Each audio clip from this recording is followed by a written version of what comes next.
Rural health centre घारो में अपने मुतालबत की अदम मंजूरी पर पाकिस्तान पैरामेडिकल यूनिट घारो की जानब से टोकन हड़ताल की गई, जिसमें पैरामेडिकल के सदर सरफराज सुमरो, नायब सदर परवेज हमलानी, जनरल सेक्रेटरी चमन लाल, हाजी गुलाम कादर मेमन, यार मोहम्मद, हाजी अशरफ और फरहान कुरैशी की क़यादत में पैरामेडिकल स्टाफ ने RIC के मेन गेट पर एहतजाजी मुजाहरा किया और रैली की सूरत में कौमी शहरा पर पहुँचकर अपनी मुतालबत की मंजूरी का मुतालबा किया। मुजाहिरीन ने हाथों में बैनर उठाकर टाइम्स के सन कोटा और हेल्थ कार्ड समेत दीगर सूबों में जो पैरामेडिकल स्टाफ को सहूलियत दी जा रही हैं देने का मुतालबा किया। रहनुमाओं ने इस मौके पर मुजाहिरीन से खिताब करते हुए कहा, हम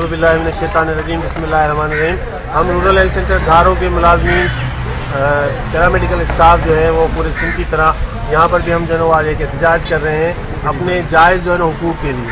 हमारे जायज़ हुकूक 3-4 हैं। हमें सेहत कार्ड जारी की जाए जो पूरे मुल्क में हेल्थ डिपार्टमेंट के मुलाजमीन को या दूसरे लोगों को जारी की जा रहे हैं वो जारी की जाए। हमारे मुलाजमीन सन कोटा जो है वो हमारा बहाल किया जाए। हेल्थ प्रोफेशनल अलाउंस जो हमारा 50% हमारा जायज़ हक बनता है वो हमें नहीं दिया जा रहा है, वो हमें 50% दिया जाए। जो है ना इसी मुतालबात को लेकर हमने जो है ये आज एहतजाज किया है, एक पुरअमन एहतजाज किया हुआ है हमने।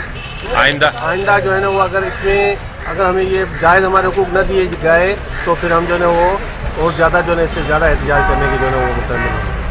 कि मुल्क में 2 कानून हैं। सिंध में बनाए गए कानून से पैरामेडिकल स्टाफ को एहसास महरूम का निशाना बनाया जा रहा है, जबकि दीगर सूबों में ऐसा नहीं है। उन्होंने कहा कि अगर जल्द हमारे मुतालबत पर नजरसानी नहीं की गई तो हम अपने एहतजाज का दायरा मजीद बढ़ाएंगे। कैमरा टीम के साथ मोहम्मद अली मला, राज न्यूज़।